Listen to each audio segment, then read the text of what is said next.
Hey, you're listening to the Project Manager Connect show where we talk all things project management, career growth, and everything in between. I'm your host, Anna Anderson, and today we're keeping it simple but also very powerful.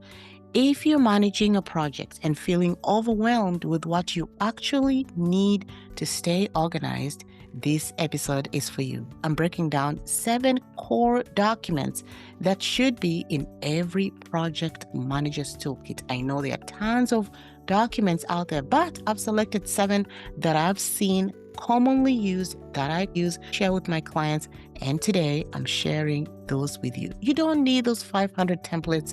You just need a couple, and today I'm breaking down 7 for you. So let's jump in.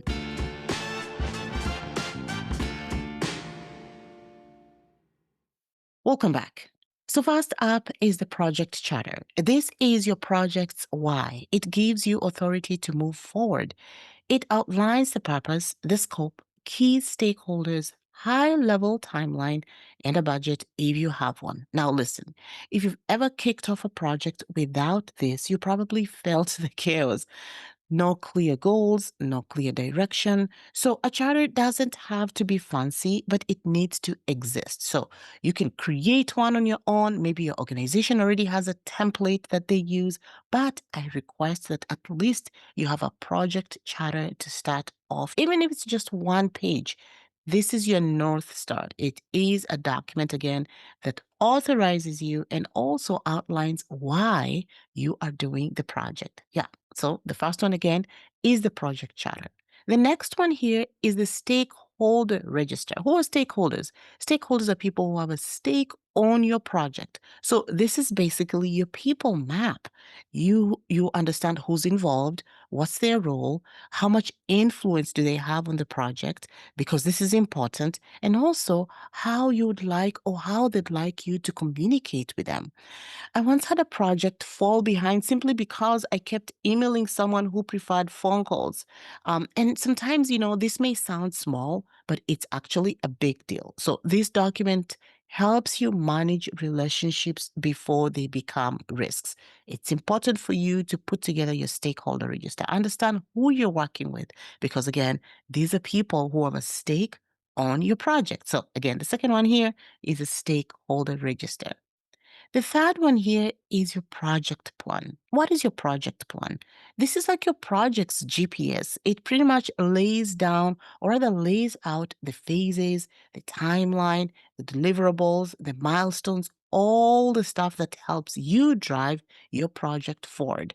And here's one thing that I've seen, or rather a mistake I've seen a lot of project managers make because they confuse the project plan with just a Gantt chart. Nope, that's not what it is. The Gantt chart is part of it, but your plan should include what's your approach? What roles are you going to have? What's your schedule? Even your risk strategy. It tells your team, here's where we are headed, and this is how we are going to get there. So your project plan is actually a very, very important document.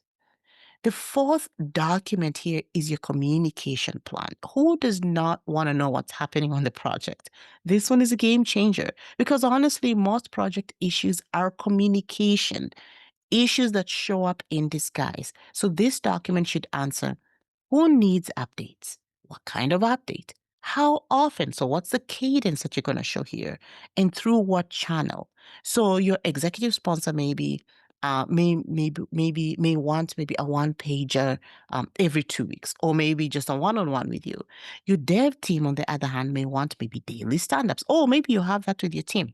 So get clear on this early because you'll save yourself a ton of headaches. So that's the fourth document there, the communication plan.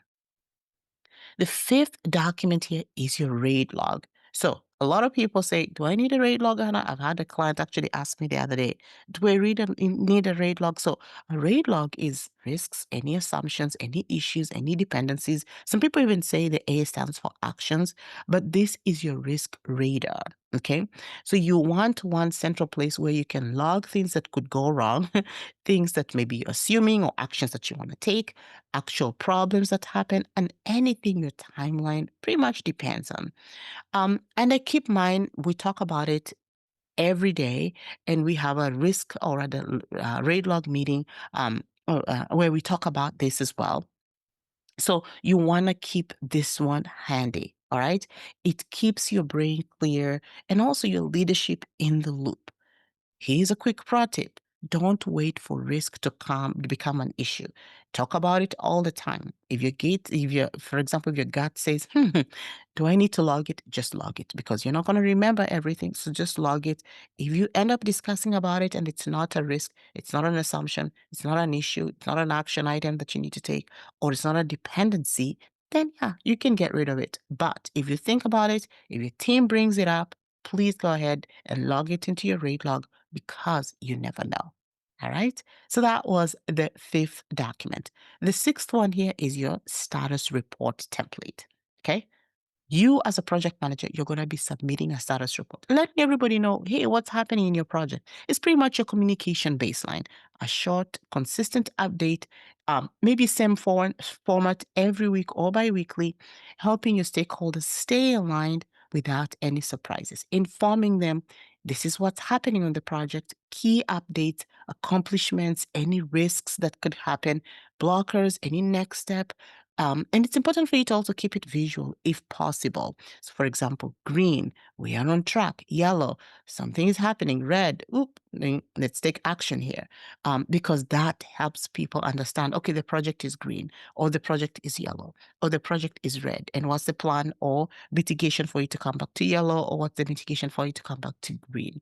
It's important to keep this document and also communicate with your team and let them know what the cadence would be. Like, for example, are you sending it weekly? Are you sending it bi-weekly? Are you sending it monthly?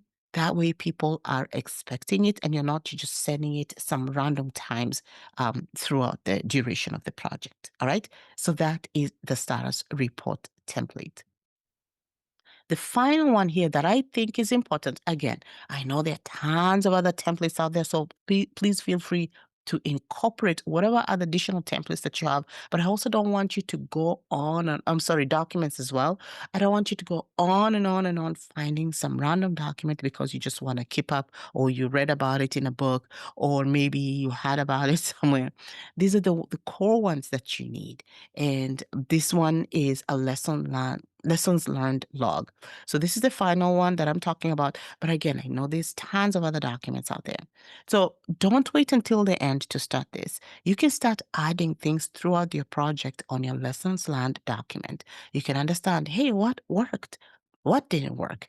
And what would I do differently? Especially if you're using maybe an agile type of approach where at the end of maybe your sprint, you're doing some type of retrospective and you're meeting with your team and you're understanding what went well, what did not go, and what can we do better. Because sometimes when you accumulate all these things towards the end of your project, you can see, and you can incorporate some of these things that maybe you can do better on your next project that's roughly similar, or maybe some type of similar approach.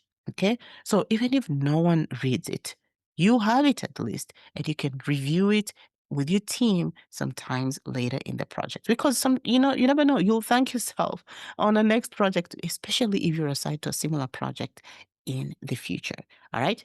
So there you go. 7 core documents that every project manager should have in their toolkit. So beginning with your project charter, your stakeholder register, your project plan, your communication plan, your RAID log, your status report template, and also your lessons learned log. Start simple. Don't worry about making it perfect. Just build the habit of using these templates consistently.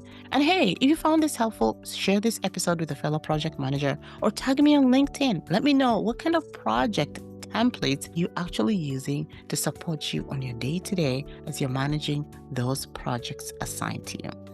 Let's face it, you are qualified, you are capable, and also you are ready to manage those projects successfully with the templates that you have. Until next time, keep leading with clarity and purpose, okay?